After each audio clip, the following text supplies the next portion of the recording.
Hi masters. రామకథ రసవాహిని అహి రావణుడు continuation అవుతుంది. అతని చేష్టలకు మంత్రి విచారించి వినాశకాలే విపరీత బుద్ధి. ఇతనికి వినాశకాలం ఆసన్నమైంది కనుక హితవాక్యములు ఇష్టపడుకున్నాయని తనలో తాను తలంచి రావణ్ణి ప్రాపంచక రీతులను ఓదార్చెను. అంత రావణుడు ఇక నా వంశమే నాశనం అయ్యే కదా, హతశేషుడెవరూ లేకపోయినని విచారించను. ఇంతలో వృద్ధమంత్రి, మహారాజా ఎందుకట్లా అంటున్నారు? నరాంతకుడని ఒక కుమారుడున్నాడు కదా, అతడు 72 కోట్ల రాక్షసులు ప్రభు. దూతని పంపి వాణ్ణి పంపించు, నీ శత్రువులను నిశ్చయంగా సంహరించును అని చెప్పిన మాటలు విని రావణుడు సంతసించెను. అంత ధూమకేతుడను దూతను రప్పించి, నీవు మహాచతురుడుగా నా కుమారుని తీసుకొని రమ్మని వాని ఊరు పేర్లు వివరముగా చెప్పి పంపెను. రావణ ఆజ్ఞ ప్రకారం దూత వెళ్ళి జరిగిన వృత్తాంతమంతయు నరాంతకునికి చెప్ప, వాడు మండిపడి తక్షణమే బయలుదేరి వచ్చను. వచ్చి రావడంతోనే వానర సైన్యంపై పడెను. హనుమంతుని నరాంతకుడు చూసెను. ఓయి, ఇట్లు పరిగెత్తిన వాడెవడు? ఇతని శరీరమంతా భయంకరంగా ఉన్నదేమిటి అని నరాంతకుడు అడిగెను. ధూమకేతు, స్వామి, ఇతడే హనుమంతుడు, మహావీరుడు, బలవంతుడు, మీ సోదరుని అందరినీ హతం చేసినవాడు, లంకను భస్మం చేసినవాడు ఇతనే అని తెలిపాను. అంత నరాంతకుడు మండిపడి ధనువుకు బాణం సంధించెను. హనుమంతుడు వాటిని పట్టుకొని 2 ముక్కలుగా ఖండించెను. వాని గుండెను ముష్టితో పొడిచెను. వాని గిరగిరా తిప్పి రసాతలమునకు విసిరి వేసెను. తరువాత కోట్లాది వాని సైన్యంను కొట్టి సముద్రంలో వేసెను. రథములు సారథులు చూర్ణమైరి. ఈ ఘోరమైన వార్త విని రావణుకు తెలిసి నిలువునా కూలిపోయాను. ఇంతటి ఘోర యుద్ధము జరుగునని కల్లైనా తలచలేదు. నరాంతకుని నేల కూర్చారన్న వార్త లంక అంతటి భీకరమైన వార్త చెలరేగెను. మహాపండితులు వచ్చిరి. రావణ్ణి అనేక విధముల వాదార్చిరి, హితోపదేశం చేసిరి. వారు చెప్పిన మాటలు ఏవీ రావణుని తలకు చేరలేదు. రావణుడు మూర్ఛ నుంచి లేచెను. కోడలు నరాంతకుని భార్య అయిన బిందుమతిని చూసి ఆమె రోదన విని భరించలేని దుఃఖంతో మండిపోవుచున్న కోపంతో దేహంను మరచెను. ఈ విధముగా విలపించుచుండ తెల్లవారెను. 4 సింహద్వారముల వద్ద వానరులు వచ్చి యుద్ధమునకు సిద్ధంగా ఉన్నారన్న వార్త వినెను. రావణుడు రాక్షస యోధులను పిలిచి వారితో ఇట్లు ప్రసంగించెను. ఓయి యోధులారా, యుద్ధమును చేయుటకు మీ గుండెలు జారిన ఎడ్ల మీరిప్పుడే యుద్ధం నుండి మరలుట యుతవు.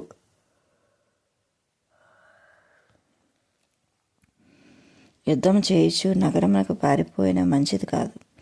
అట్లు చేసితిరేని నేనోర్వను, నా చేతులతో మీ ప్రాణములు తీయును అని ఈ ప్రకారం చెప్పి వాయువేగం వంటి రథమును సిద్ధము చేసెను. రణబేరులు మ్రోగుచుండెను. చీకట్లు వ్యాపింపచేయుచుండెను. కాటుక కొండలతో అన్నట్లు అతులిత బలవంతుడగు రాక్షస వీరులు వెడలేరి. అప్పుడు దుశ్శకునములు కనబడను. భుజ బలము గర్వించిన రావణుని వాని లెక్క చేయలేదు. చేతుల్లోనున్న ఆయుధములు విరిగి కిందపడెను. రథంపై నుండి రథకులు నేలపడిరి. గజాశ్వములు రోదము చేసెను. నక్కలు కుక్కలు శోకరాగం తీసెను. లంకలోని వారందరూ రావణ్ణి మృత్యువు సమీపించనని ఎగిరిరి. కాలుని దూతవలే గుడ్లగోబార్చెను. రాక్షసుల రథ గజ తురంగ పదాతులతో కూడిన చతురంగ బలములు యుద్ధము నడిచెను. ఈ సైన్యం నడుచుచుండ భూమి అదిరిపడెను. వర్ణాతీతముగా ఉండెను. నానావిధ ధ్వజ పతాకములు శోభించెను. మదగజ యోగులు కోట్ల కొలది యుద్ధముకు వెడలిరి. వీర వసంతుడు తన సేనలను వ్యూహములు పన్ని యుద్ధమునకు నడిపించినట్లు రాక్షస సైన్యములు శోభించెను. బేరీ, సఫేరీ, సహనాయి మొదలగు వాద్యములు చెలరేగను. వీరులు సింహనాదములు చేసిరి. ఇది ఇట్లుండ బాణములతో నెరగొట్టబడిన రెక్కలుగల పర్వతముల వలె మహాక్రూరులకు వానర బలూకములు కాలును వలె యుద్ధమునకు వెడలిరి. నకములు, దంతములు, పర్వతములు, వృక్షములు, వానరులు తన ఆయుధం చేసుకునిరి. మదగజము వంటి రావణ్ణి సంహరించుట రామచంద్ర మహారాజునకు జయమవుగాక అని వానరులు సింహనాదం చేసిరి. రాక్షసులు ద్వంద్వ యుద్ధమును ఆరంభించరి. సరి సమానమైన యోధులు పోరాడిరే. రామునికి జై అని రాక్షసులు, రామునికి జై అని వానరులు ఘోషించేది. ఉభయ సైన్యులు ఎదుర్కొనెను. రాక్షసులు కాలున వలె రౌద్రకారులై వానరులను నెలకొనిరి. వానరుల శరీరం నుంచి రక్తం ప్రవహించెను. వానరులు రాక్షస సైన్యమును మర్దించి మేఘం వలె గర్జించిరి. రాక్షసులను పండ్లతో కొరికి కాళ్ళతో తనిరి. రాక్షసులు గట్టిగా పట్టుకుని దవళ్ళ చీల్చిరి. రాక్షసులు పేగులు తీసి వానరులు ఘోరంగా ధరించిరి. రాక్షస సైన్యములు విరిగిపడుట రావణుడు చూసి చేతుల్లో ధనస్సు బాణములు పట్టుకొని పరుగులెత్తుచున్న రాక్షస సైన్యము మరలించెను. రౌద్రకారుడై వచ్చుచున్న రావణుని వానరులు చూసి హాహాకారములు చేసి ఎదుర్కొనిరి. పర్వతంలో వృక్షములు తెచ్చి వానిపై ప్రయోగించిరి. అవి వజ్రం వంటి వాని శరీరం తరిగిలి చూర్ణమయ్యెను. రావణుడు నలువైపులా గిరగిరా తిరిగి వానరులను మర్దించెను. వానరులు భయపడి నలుదిక్కులు పరిగెత్తిరి. ఓ రామ, ఓ సుగ్రీవ, త్రాహి త్రాహి అని మొదలుపెట్టిరి. ఓ రఘువీర, రక్షింపుము రక్షింపుము అని అరచిరి. బోంతరాళములు బాణములతో నిండెను. దశ దిక్కులను వానరులు పరిగెత్తిరి. కోలాహలమును నలువైపులా వ్యాపించెను. వానర సైన్యముల వ్యాకులమును ధరించి లక్ష్మణులను చూచి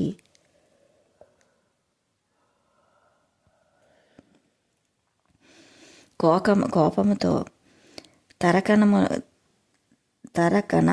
కణమును నడుమునకు బంధించి ధనుర్బాణములు ధరించి శ్రీరాముని చరములకు నమస్కరించి యుద్ధమునకు వెళ్ళెను. లక్ష్మణుడు రావణుని చూచి, ఒరి దుర్మార్గుడా, వానర బలోకములను చంపిన నీకేమి ప్రయోజనము? కాలుని వంటి నన్ను చూడుము అని గర్జించెను. అంత రావణుడు, ఓరి నీవు కృతఘాతవుడు, అనేక దినము నుండి నిన్ను వెతుకుతున్నాను. ఈ దినమని నేను చంపి తరువాత నా గుండెలు చల్లబడను అని రావణుడు హోంకరించి తీక్షణమగు బాణములు ప్రయోగించెను. లక్ష్మణుడు 1000 ముక్కలు ఖండించెను బాణములను. లక్ష్మణుడు సూటి అయిన బాణం విసిరి రావణుడు రథమును రథసారథని చూరు చూరు చేసెను. 100 బాణములను ఒక్కసారి లక్ష్మణుడు విసురుతూ వచ్చినవి రావణ్ణి ముఖమునకు హృదయమునకు గుచ్చుకొని దెబ్బలతో నేలకూలను. స్పృహ తప్పాను. కానీ వాడు మూర్ఛ నుంచి దిగ్గును లేచి రౌద్రకారుడై బ్రహ్మదత్తమగు ప్రచండ శక్తిని లక్ష్మణునిపై ప్రయోగించెను. లక్ష్మణుడు నేలకూలను. ఇంతలో హనుమంతుడు చూసి పరిగెత్తి వెళ్ళి దుర్వాక్యములను పలికెను. లక్ష్మణుని చెంతకు వెళ్ళెను. వచ్చిన హనుమంతుని రావణుడు ఒక్క గుద్దు గుద్దెను. దాంతో మహావీరుడు చతికిలబడెను. కానీ నేలపడలేదు. దిగ్గున లేచి రావణునితో ముష్టితో యుద్ధం చేసెను. అంత రావణుడు తన బలమును దూషించుకుంటూ, నా పౌషం కాల్చిన వానరుని పిడిగుద్దు ఇంత బలమైందా అని తనలో తాను హనుమంతుని బలము వర్ణించెను. అంత లక్ష్మణుడు దిగ్గున లేచి ఎదుర్కొన్న. రావణుడు స్పృహ తప్పి పడిపోగానే సారథి 2వ రథంపై వేసుకొని లంకకు తీసుకొని పోయాను. లంకలో చేర్చగానే మూర్ఛ నుండి లేచి పాతాళ హోమం చేయనారంభించాను. రావణుడు ఎంత మూర్ఖుడు! రామునితో విరోధము జయం సాధించగలడా? వాడు తలపెట్టిన పాతాళ హోమం గూఢాచారుల వలన విభీషణునికి తెలిసింది. తక్షణమే విభీషణుడు శ్రీరాముని చెంతకు వెళ్ళి పాదాలపై పడి, ప్రభు, వెంటనే వానరులను పంపి పూర్వం మేఘనాథుడు చేయనట్లా రావణుడు చేయుచున్న పాతాళ యజ్ఞం భంగం కావించమని ప్రార్థించాను. ఆ యజ్ఞమే శాంతమైన ఎళ్ళ వారిని జయించడం దుష్కరము. అంత ప్రాతకాలమయ్యను. శ్రీరాముని ఆజ్ఞ ప్రకారం అంగద హనుమంతులు యజ్ఞవాటికి నడిచిరి. కౌతుకము చేయుచు గొంతులు వేయించు వానరులు లంకలో ప్రవేశించిరి. రావణ్ణి గృహమునకు జొచ్చిరి.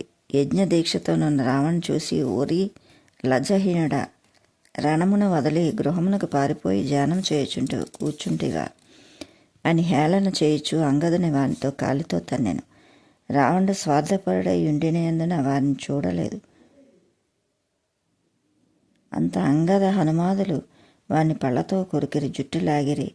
అంత రావణుడు కాలాగ్ని రుద్రుడై మండిపడి దిగ్గున లేచి వానరులను పాదంతో పట్టుకొని గిరగిరా తిప్పి నేలగొట్టి ప్రయత్నించాను. కానీ పాదములను కదిలించలేకపోయాను. మరింత అవమానంతో క్రోధంతో వానరులు రావణుడు పోరాటం జరుపుట్లో యజ్ఞము ధ్వంసమయ్యాను. రావణుడు చింతించెను. వానరులు రాముని చెంత చేరిని జరిగిన వృత్తాంతం నెరగించరి. విభీషణుడు సంతసించెను. రావణుడు యజ్ఞమును సాధించలేకపోతుంది కదా అని నిరాశ చేసుకొని మండిపడి యుద్ధమునకు వెళ్ళాను. వాడు యుద్ధమునకు బయలుదేరిన క్షణమే అనేక దుశ్శకనములు ఎదురయ్యాను. గ్రద్దలు వాలి శిరస్సుపై వాలెను. వాని కిరీటములు తన్నెను. అయినను లక్ష్యము చేయక వాడు రణబేరీలను మోగింప ఆజ్ఞాపించెను. రాక్షసులు క్షణంలో లక్షలు గుమిగూడిరి. రావణుతో యుద్ధం చేయుటకు బయలుదేరి రాముడు కూడా నడుమునకు తూనీరములను హస్తమును ధరించి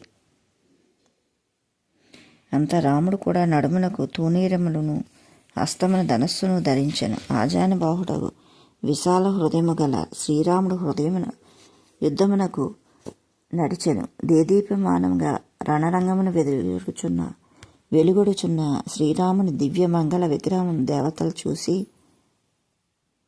తమలో తాము వర్ణించుచూ నమస్కరించిరి. వానరులు అతి జాగ్రత్తతో రాముని అనుసరించిరి. ప్రళయకాలమున పిడుగులను రువ్వుచూ వెడలు సంవర్తకన మేఘము వలె రాక్షసులు నాశనము నిమిత్తం వానర సైన్యం వారిని ఎదుర్కొనెను. ఉభయపక్షములు వారు విసురుచుండిన పర్వతములు పిడుగుల వలె ధ్వని చేయుచూ పరుండెను. క్షణములో రాక్షసుల రథ గజ తురంగములు నేలకూలెను. వేలకు వేల రాక్షసులు నేలకూలిరి. రక్తము నదులై పారెను.